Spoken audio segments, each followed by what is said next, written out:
We are ready to go. So welcome everyone to the NewFound Families webinar for the month of July 2018. Tonight's topic is Great Expectations, and our presenter is Rachel Strawn, who is the director of Great Expectations, and it is an initiative of the Virginia Community College System, which encourages and supports Virginia's former and current foster youth to gain access to higher education, workforce training, and employment opportunities that improve their likelihood of life success. Great Expectations is a specific program helped to encourage current and former foster youth to get an education, and it helps with school supplies, the cost of classes, as well as tutoring. And Rachel is with us tonight to tell us more about Great Expectations and how it may be able to help someone that you know. So with that, I will turn it over to Rachel. Thank you. You're welcome. Thank you very much. Happy to be here. So, like she said, Great Expectations is an initiative of Virginia community colleges, and we always add in there in the Virginia Foundation for Community College, because that is the philanthropic wing of the community college system, and they have provided most of the funds for this program. So even though it's a program run through the state of Virginia through the community college system, it is primarily philanthropically funded. So that's always out. Okay, I have a problem. My slide is not advancing. Okay, there it went. Hey, I wanted to start out with sharing a video that we just had done this spring. And this video, a few years ago, a video was done that featured some of the current students in the program. So when we were updating that, we contacted the same students who were in the first video about 5 years ago and asked them if they would be interested in coming back to share an update. And we were excited and thrilled that they all were. And I think that really attests to the relationship that these young people have with their coaches and with the program, that they feel so good about it. They're willing to come take a day off work, spend their time being interviewed and filmed. So I'm going to share that now.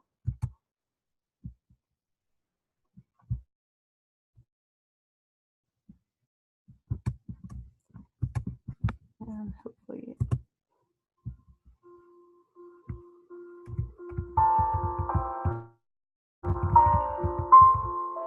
I came into foster care at age 11. I went through 10 foster homes within a 2-year period.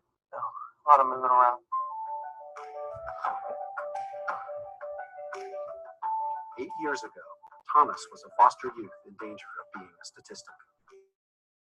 Today, he is a graduate of Virginia's community college system with a career that belies the numbers.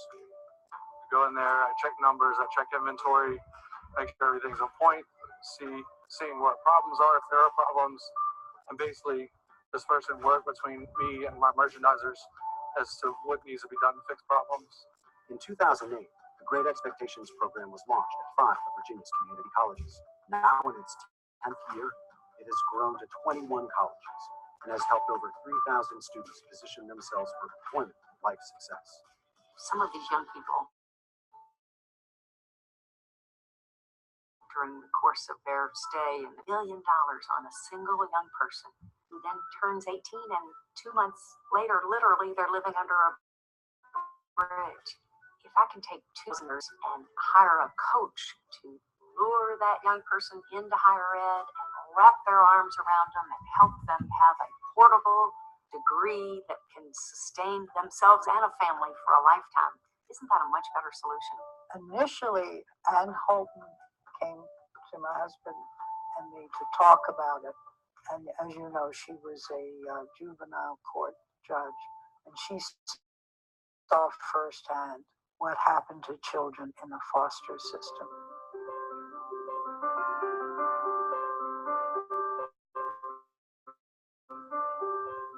When I turned old, I still had a foolish mindset, but I experienced homelessness. I didn't have any family support, financial stability, nothing. It was just like bottom. Then his program was there to help. So I told him, I said, I will work as hard as I I'll get above a 3.2 students. I got a 3.2 GPA. Great Expectations is a great program for us in the community. And plus, we're the only program in the country that's doing this at the community college level and university-wise. We're the only ones that actually doing this. And, you know, it's working. As good as this young man is and is determined, without Mickey, I don't think this metamorphosis would have happened. And it's still a struggle for you. I understand that. It's a continuing struggle, which is sort of what life is all about. I know we don't want to believe that. I started out getting interested in Great Expectations when it started in 2008. One of the main challenges was actually when I first started, because I was taking 17 credits way full time and working 50 hours a week. So I kind of had to balance work and play. Well, there was no play, so work and school. I'm a vendor for Lowe's, Home Depots, and Walmarts. So I cover everything from the Outer Banks, North Carolina, up to Dover, Delaware, and Brooklyn.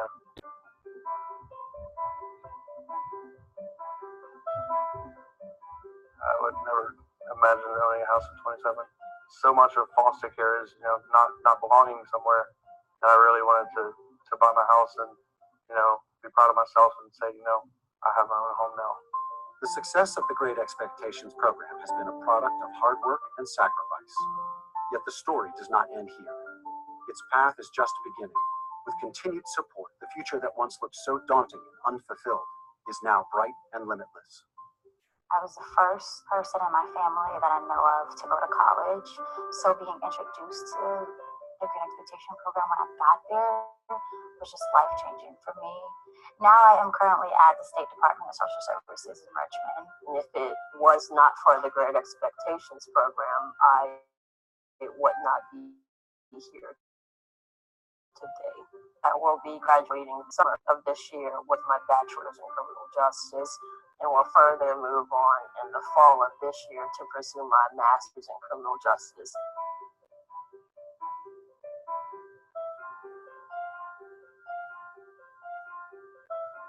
After I aged out of foster care, I became homeless. It changed our life. Like, I know my life, it changed 180 degrees. After I graduated from University of Richmond in 2017, I was accepted in teaching in the University Physician Assistant program in Winchester. The biggest thing people need, young people, I think, is some kind of support. Somebody, whether it's a parent or a church or a temple or friends or some organization, exemplified by a person who can say, I believe in you and here's some help. My goal is just keep working, don't stop. You know, the sky's the limit, so I'm gonna shoot for it.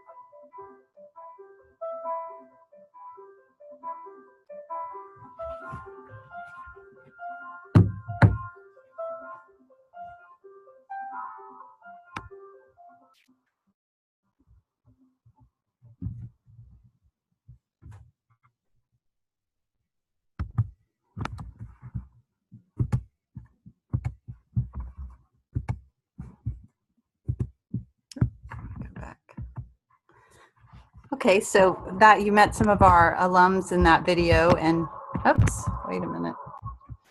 I think I have a window open over here that I don't want. Oh. Okay, sorry about that. And it was fun to see what they're doing now and to hear about their success.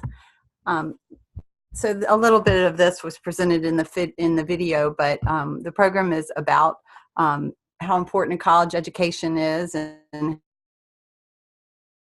how that can, an associate degree is a college education, a bachelor's degree, a workforce credential, or, you know, on into a master's program. All of that is important to gain independence for our young people in our program. We aim to provide education that leads to employment that will increase the likelihood of success for youth in our program. And the main component is the individual support for youth, which is the coach. That's the key to the program. There are some financial components, but the very most important part is our coach. So we do have a coach at 21 of the 23 community colleges in Virginia, and we hope to be at all 23 soon. And what that coach does is what a parent might do with a young person. I have a college student myself, and then one who's a rising senior, and a couple more down the pike. So I'm very familiar with all a parent does to help a young person navigate the extremely complicated process of applying for college, applying for financial aid, figuring out what they want to do. So our coaches are getting have career coach certification. Most of them either already have career coach certification, or a pursuit of the program is figuring out what a young person might want to do. Preparing for jobs, maybe doing some job shadowing. Some of our coaches are really linked up in their communities and can provide job shadowing experiences, life skills training. A lot of our programs have very formal mentoring programs where they can hook a young person up with a mentor, either just a general mentor or a mentor in the field that the young person is interested in do, for helping with career exploration and preparation. And then a connection to all the area resources. So as you probably know, foster youth, young people who have experienced foster care face a lot of financial challenges.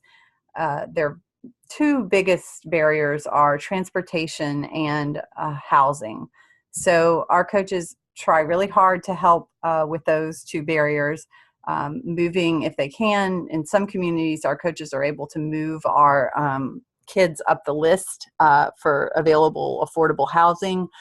Some of our coaches are really hooked into the community and know who will rent to young people who experience foster care at a lower rate. Transportation is obviously a big issue, so a lot of our coaches in the urban areas can offer bus passes. We can give out gas cards as incentives for students to get to school. But I will say, even with all the help we can provide, these are still two of the really, really major challenges facing young people. Young people have experienced foster care most of all because they just don't have frequently the family connections that can help with these, with housing, particularly in transportation. So the need for the program, obviously, a lot of the statistics are grim, and the statistics that I most often cite are from the Midwest study of the adult functioning of former foster youth, where they interviewed young people that were experiencing foster care over time. It was a longitudinal study, so at 17, at 19, at 21, and 23 and 26. What they found in the study of hundreds of foster youth, that was by 26, about 60% of foster youth will have been incarcerated. It's even higher for men, for young men. It's up to 76% of young men who experience foster care will have been incarcerated at some point by the time they're 26. We know that over 30% have experienced homelessness. So that's the need. As Ann Holton mentioned in the video, when a young person is in foster care, the Commonwealth spends a lot of money on them, maybe up to $1 million a year. And then after they're out, if they're not ready to take on the world, then, they're going to frequently end up using public assistance, becoming incarcerated, not being able to have the kind of job that they could have a greater economic output from. So the third bullet on this screen kind of refers to that. A few years ago, we had Shimura Economics and Analytics do a study for us, and they calculated all these costs that a young person who experienced foster care could go to the Commonwealth, such as the use of public assistance, the increased incarceration rates, the lost economic output, and they calculated that a young person without any intervention could cost the Commonwealth up to $41,000 a year, a former foster youth. And so when we calculated all the young people who have successfully completed the program and gained a credential, it could be that the program is saving the Commonwealth around $18 million a year. So we have about 3,000 youth thus far in the program and have had over 600 graduates. A little history, you saw Barbara Freed in the video there. Her husband, Mark Freed, and her were initial donors. And what they did was they knew about this problem. Mark Freed approached the chancellor, who was the chancellor then and is now Chancellor Glenn Dubois, and said, you know, the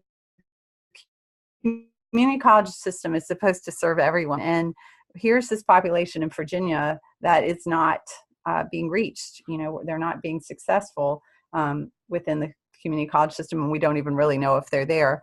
So he said, if you can create something that can help these young people, I'll give you $1 million. And if you can raise $4 million more, then you can have something to get off the ground.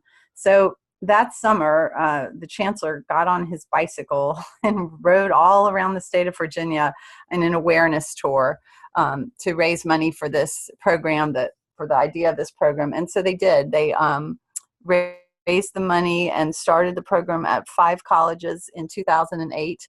And then over time, we have grown, you know, exponentially year by year, and now we're at 21 of the community colleges in Virginia.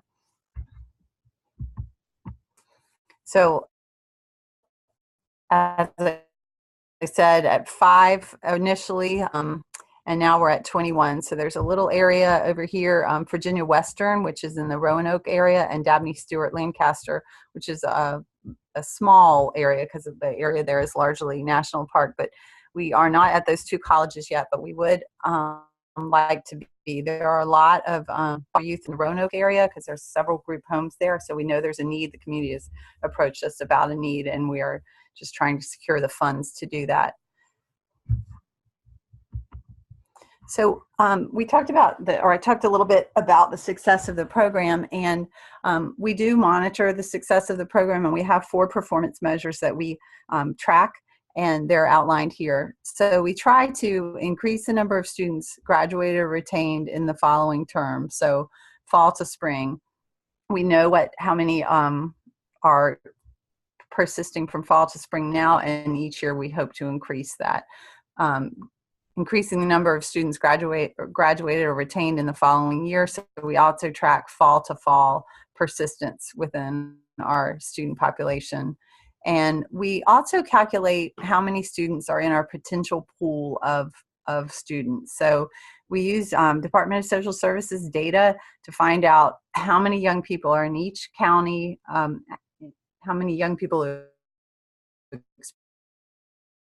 experience foster care are in each county in teenage number, and then we know how many emancipated without a permanent home. And so from that, we can get a good idea of how many young people are in a service area of a community college. So so we know, for instance, you know, that Rappahannock Community College has around 100 kids in its service area, and if they're serving 10 of those this year, we hope that they can increase that, you know, the next year by a certain percentage point. So we track that. And then the most important measure probably is the number of credentials earned each year from our students. And that measure actually falls in line with the overall VCCS plan to increase credentials by 3 times by the year 2021. So this is a graph that shows persistence amongst our students from fall to spring. We're really proud of this because knowing the challenges that foster youth face, our youth that are in this program are actually persisting at rates very, very similar to the overall VCCS population. So all the students that didn't face foster care. So we have increased exponentially each year. We did have a little dip. No, this is the fall to spring from one year to the next, from 16 to 17. But hopefully we'll see an upswing again this year. Our fall to fall, again, it has been consistently in the 40%. We did have a great year, fall 15 to 16, where it was almost at 50, which, again, this is very similar to the overall VCCS population persistence rate. And then the reach. This is, I feel like this is one of the most important measures that we track.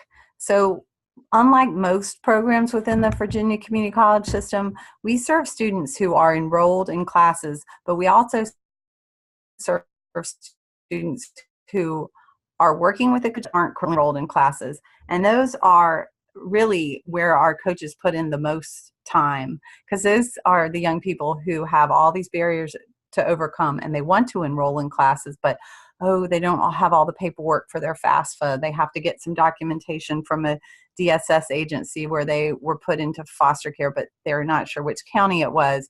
And anyone who's worked with youth who have experienced foster care know how much time that can take and how difficult that can be. So our coaches work with that group. So you'll see 577 were enrolled in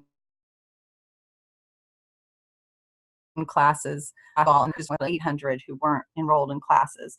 And those also could be students not just trying to initially enroll, but those are the young people who had to take a semester off because maybe they didn't make satisfactory academic progress, or maybe they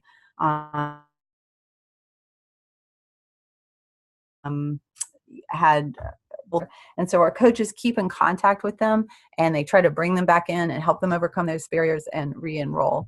So they were working with a total of about 1,400 kids, and we knew that last fall there were approximately 4,200 college-age foster youth in Virginia. So we're reaching a little more than 25% now, and our goal is to reach 50% of the youth. So when we're up at about 2,000, we'll feel like we've arrived at that.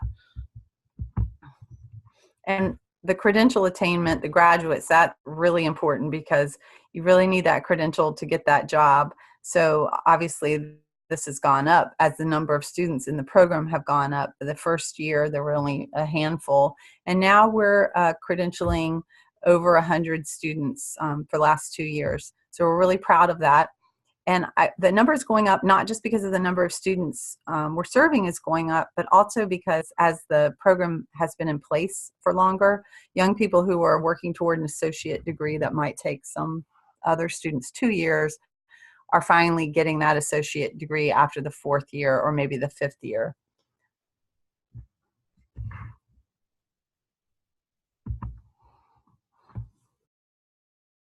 So some of our results in a nutshell, we have doubled the graduation rate for foster youth in Virginia compared to the national average. So that same Midwest study that I was talking about earlier, they computed that nationally, or amongst that population, representative population, only about 8% ever graduate college with an associate degree or a bachelor's degree. So within our student population, we've had a graduation rate of 16% with an associate degree or a bachelor's degree, and 20% with any kind of credential, industry credential. So we are really proud of that. We were just able to get that data point this past year, and it's really something to brag about when we are achieving that kind of success. Again, over 100 students a year. And then we also know that one of the barriers for youth has been what they earn without a credential. It's only around $14,000 a year, and we know that young experienced foster care are earning more like 30. So we're hoping that as those kids get those credentials, they're having higher earnings. And the next big data project we're working on is trying to track that using employment data and really find out if they're getting the credential, if they're getting that job, if they're keeping that job. So one of the things most people are interested about is what kind of financial assistance you can get through Great Expection. So I mentioned things like bus passes and gas cards. Our coaches are able to use private funds that are raised locally and in their local foundations, and also from our foundation to buy things like that, so that if a young person maybe has had perfect attendance for the last 2 weeks, then the coach can say, hey, come and see me, and then give them a gas card so they can continue to get to school on time. We also have access to an emergency fund. So if a young person, like their car breaks down and they have a $250 repair, but they don't have the money for it, our coach can pay the vendor so they can pay the car repair place themselves. So that can be any kind of barrier that's keeping the young person from succeeding. That could be like paying their bill for internet or whatever it is, a book they need, a uniform they need. So an emergency fund is available to all of our coaches for those kinds of things. And then I wanted to show you a little bit about the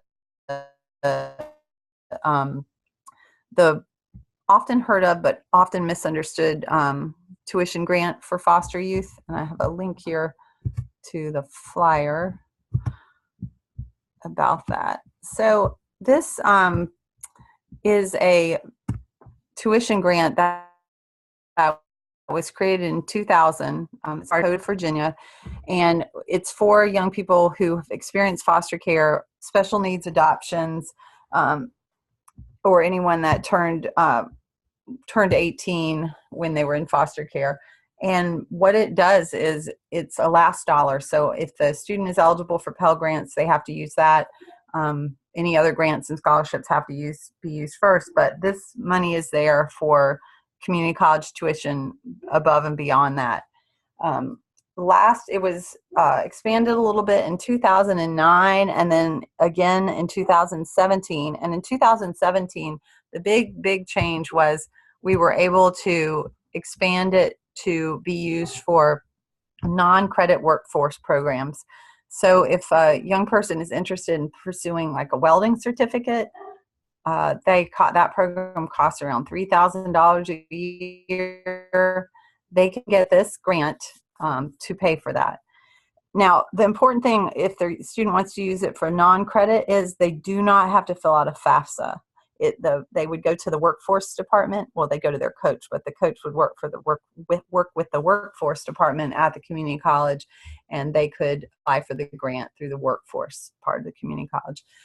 We're really glad about that because a lot of young people aren't pursuing associate degrees or bachelor's degrees, and these non-credit industry credentials are a great path to a career and greater income. So it is often, as I said, misunderstood and confusing. This flyer, there is a link to this flyer on the Great Expectations website on the About page, and we also have a link on the page to the Code of Virginia to read more in detail about that.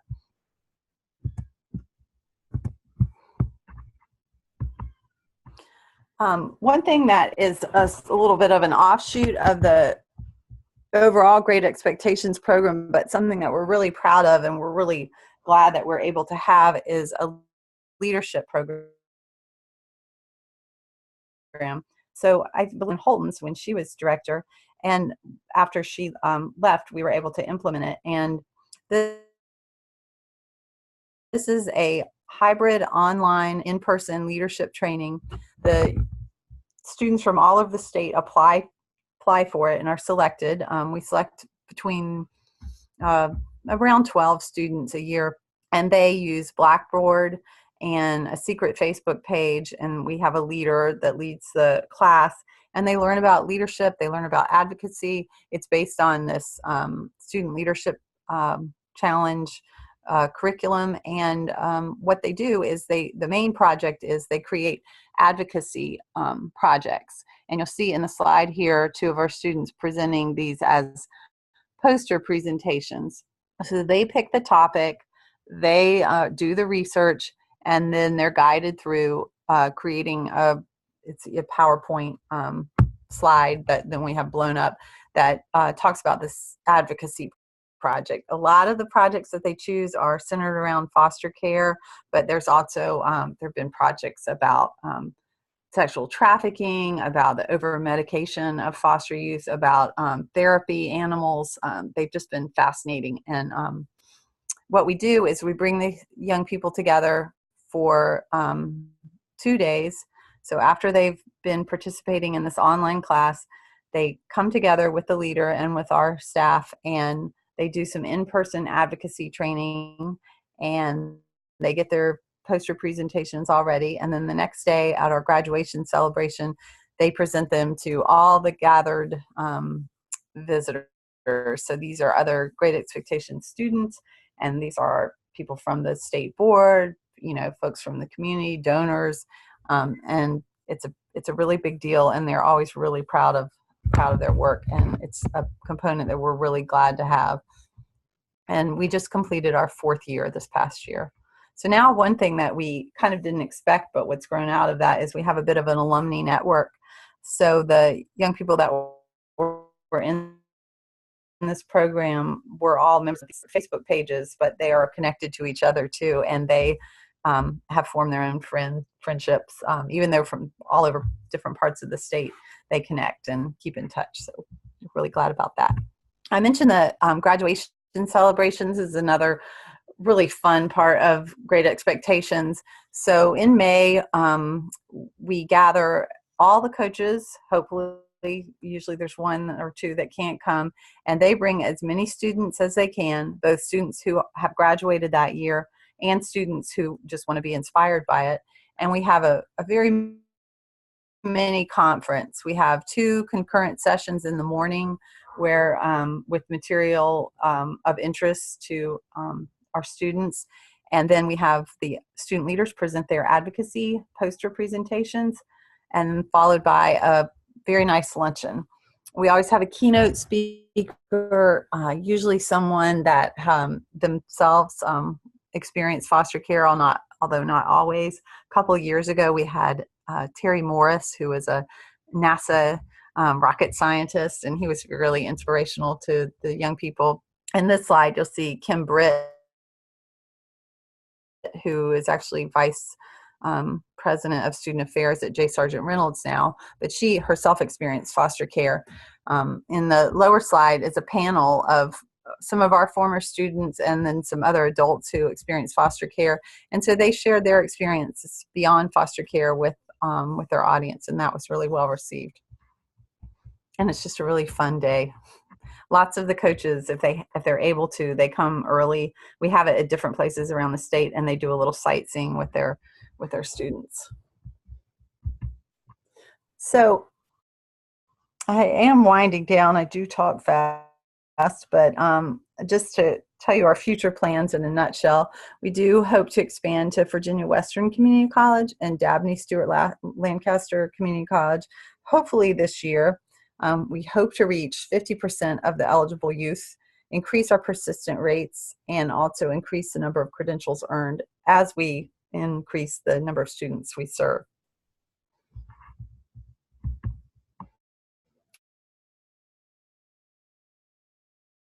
So if there are any questions, to answer them, I put my contact information there. The best way to reach me is by email. I am out of the office a lot, and I do telecommute a couple of days because I don't live in the Richmond area. But I'm more than happy to answer emails, and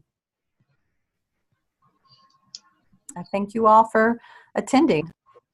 Oh, thank you so much, Rachel. It was very, very informative, and I'm really glad to see a program like Great Expectations in Virginia. And I know some of the students that have gone through it, and to see their growth is just amazing. And I really hope that those who were connected with us tonight will take advantage of sharing the information with the youth that are in their home so that they too can benefit from this wonderful program. As of right now, we don't have any questions. However, if those who are viewing this in tomorrow or in the near future, we will make sure to pass those questions along to you so that they can get their answers. And I am also going to talk to Kate Hawks, our executive director, and our web administrator to see if we can get the links that you provided in the PowerPoint up on our website so that we can help you increase awareness of the program and access some of the great information that you shared with us tonight. So with that, I thank you very much for your time and sharing this with you, and we hope to be able to work with you in the future. Thank you so much. You're welcome. Have a good night. Okay, thanks. You too.